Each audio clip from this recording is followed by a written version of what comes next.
What's up, guys? We are back with another Gundam Universe review, taking a look at the next entry from G Gundam. And while we don't have much from this show just yet, I'm hoping that we get there, and we're going in the right direction because we've got the Master Gundam already. So I'm very much excited to take a look at this. You know, when it comes to this particular wave, we're hitting all the high marks for me. We've got Char's counterattack, we've got Gundam Wing, we've got G Gundam. I can't ask for too much more until they start going into Camp for 0080 territory, but I'm really excited about this figure. Again, we've got the Undefeated of the East here, and he comes in our standard style packaging for this line. So figure there in that little window, you've got the little odd cutout shape, some cool artwork of it on the front. You've got product shot on one spine, and then the back of the box gives us sort of an action shot of the God and the Master locked in battle, an idea of some of the articulation, and then a little bit of cross sell as well. So let's do it. Let's pull them out and take a look. And here we go, out of the package. Our Master Gundam, of course, from G Gundam, one of my favorite shows. I love this show. I love the designs. I love the story. I love all of it. And I'm really happy just to get more out of this show in this line. Granted, they're kind of playing it safe. You know, we don't have anything super crazy. You know, we don't have a Gundam with windmills on it or anything like that. But I'm hopeful that maybe one day we'll get to that point, but I'm happy to have the Master Gundam because it's such an important suit in this show, and it's also a really cool suit as well, and it's going to make for a pretty interesting figure. So let's see what this guy can do, see how it moves around. It is in many ways similar to how I kind of discussed the Shenlong, in that it does feel a little bit updated. It's not a night and day difference. It does have a little bit more posability in areas that have been slightly restricted in some of the older figures. Is probably the best way to say it. So as far as the head goes, it can look up slightly, not a whole lot. Looks down really good. You do have a little bit of tilt side to side, full rotation. Arms are fairly normal. They are really tight though, and are very squeaky. So arms out at the shoulder, they do have moving shoulder pads just slightly to get things out of the way a little bit. Rotation is very squeaky though. Bicep swivel is also squeaky. Super tight. We've got double jointed elbows with really, really good range. And then you've got your ball hinges, or ball pegs rather, at the wrists. So just normal movement there. Torso, a little bit backwards and a little bit forwards. And I say, you know, this is one of the areas that's actually better. The simple fact that it can do this, whereas a lot of other figures can't even begin to move with the torso, is an improvement to me. I know that's always a sticking point with Gundam stuff. And then you do have fairly decent twist swivel at the waist. Again, another area where figures have routinely been locked down. The wings on the back can swivel all the way up, so you can get it to sort of be like, you know, a rushing pose. And then they're all on ball pegs, so they can move in and out, and they can swivel all around. And then they also just pivot a little bit. So you've got some movement on these. You know, get him where he's like powering up, and the wings are sort of flying backwards. But then they can be tucked in really, really nicely, just to sort of stow them. They don't really pose, no pun intended, any issues with balance. Seems fine for me. Legs can go pretty much all the way out. The skirt pieces can move relatively well. You can also get the front ones up a little bit better than usual, to the point where he can kick almost all the way forward. It's not perfect, but it's almost a full 90 degrees, which is really good, especially for this line. Like I said, things are slightly improved on this figure. It's not a huge thing, but better is better. Kick backwards a little bit, and then you do have a twist up here as well. And then we've got our knees. This is always kind of a sticking point. They only go back about this far. Better than 90, but the big clunky designs for these legs do not really make for good knee articulation. And then we've got down at the ankles, you've got a little bit of rocker, squeaky rocker, and squeaky hinge also. So he's fairly normal. Like there's really nothing different about this guy compared to most other figures outside of the fact that it has wings. But we're used to wings in this line already because of the various figures that have them. And I do think his wings do move a little bit better than others. And then he does have some just beneficial changes to his articulation in terms of the torso and specifically the hips. Being able to kick the leg almost all the way forward, while it seems like it's a minor thing, is a bit of a quality of life improvement when it comes to some of these figures. And we've kind of been seeing some of these small tweaks being added here and there where certain suit designs are able to add them. So I'm pretty happy with how this guy is capable of moving. He's not perfect, and he isn't able to like cross his arms, you know, do one of those very iconic Master Gundam poses, but you can still get him into some pretty fun poses with relative ease. Now, as far as the overall look and feel, in general, I think this is a pretty solid looking figure, and a lot of that just comes down to how they were able to translate this design into figure form, and specifically these colors. The colors on the Master Gundam I've always been a big fan of. It's, you know, it's sort of like a dark but not black gray, and then you've got that sort of muted, it's almost purple. It's like a muted purple with like some hints of like black in there, and then you've got all these red accents and a little bit of yellow, and of course those big wings. Now the wings, I want to talk about them right away because they are a big defining part of this suit, not only in its style, but in terms of how it just sort of stands around in many instances.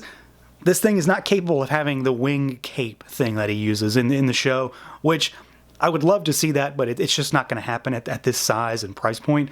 So I think the wings on their own are pretty good. They are in many ways just like the Wing Gundams that we've gotten so far. They are effectively treated as accessories in this figure and in this line. So you don't get a lot of stuff with this guy because he has, you know, all this business sticking off of his back.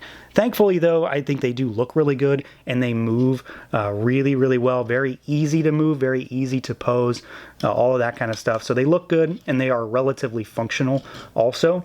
And then we've got our suit in general, and while he's not, I mean, he's not in any way a wacky suit design like G Gundam is known for.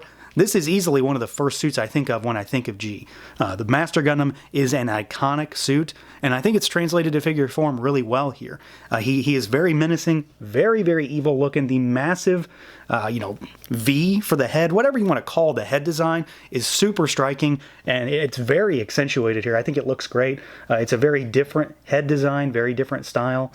And the colors, I think, again, are just right on this figure. So where he comes across as really, really dark, but he's not super, super black. He's not like a black void that's going to stand on your shelf. He does have some differences in color and in hues to sort of break up the sculpt and make him look a little bit more exciting. Because if he was a single color through and through and the legs and arms didn't have these purplish accents, I think he'd be a very different kind of suit. These hits of red also do look pretty solid as well. And again, break up the figure and just add to the overall design. Now he is, as you can expect if you're familiar with this line, he is overwhelmingly molded plastic. There's very, very little paint on this figure. So I've said it a number of times before. These guys feel like model kits that have been transformed into an actual action figure.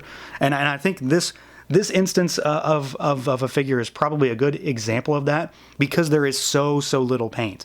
There's a little bit on the face, and that's really about it. Just about everything else is molded plastic that has been affixed to other plastics. So, you know, even things like the feet and the knees, the crotch piece, these pieces on the wrist, none of that is paint. It's all just molded plastic. And I'm not saying that in a negative sense. It's just an interesting way for them to create and craft these figures. I'm sure it's a cost savings measure in some ways, but for these, it's never been a problem for me. I kind of feel like it works in its favor, and it kind of gives it almost gives like, you know, a bit of authenticity to the model kit's sort of upbringing for Gundam stuff.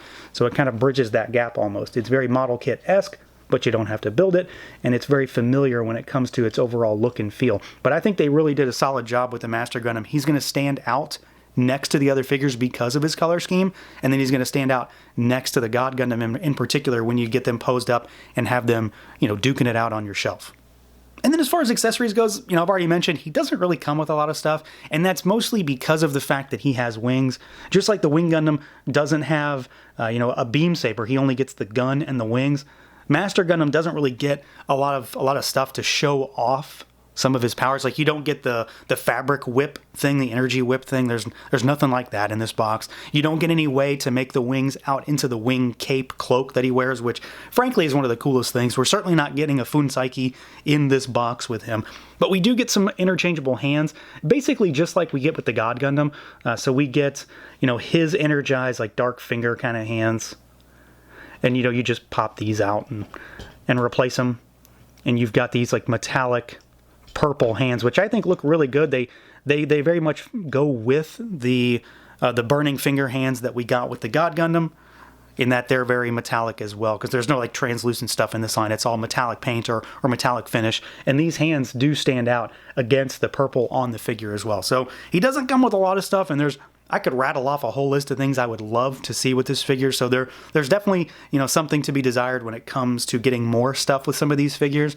But I think we are at least getting his signature thing. We're getting the wings. You couldn't have this figure without having those wings. So I don't count them as an accessory, but they sort of take an accessory slot when it comes to this line. So that's how they kind of cost it out, I believe. I'd love to get more stuff. I'd love to get a way to have that cloak wing system going on. That thing is rad, but I'm at least happy that we got one of his more signature moves with these hands. And so yeah, overall, I am pretty happy with the Master Gundam. Again, I'm a big G Gundam fan, so I've been really looking forward to this one in particular. This whole wave really has been on my wants list for a while now, but I think they really nailed it in a number of ways. Specifically, he's able to move a little bit better than a lot of figures from older waves, which I'm always happy to see them try to improve where they can when some of these figures have designs that lend itself to more range. So I'm happy that he's able to move a little bit better in certain areas, and I think his color scheme lends itself to the very non-painted aspect of this line takes its direction from every now and then, because he doesn't really have any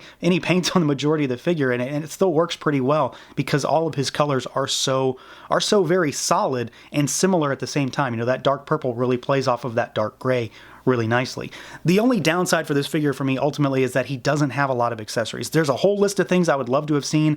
We do get the dark finger hands, which is always great. I'm happy to have that, but I would love to get more as well, especially because there's a lot of stuff you could give him in terms of just energy effects or, the whip thing, stuff like that. So that's going to do it for this look at the Gundam Universe Master Gundam. Let me know what you guys think. Feel free to like, comment, subscribe, and share, and until next time.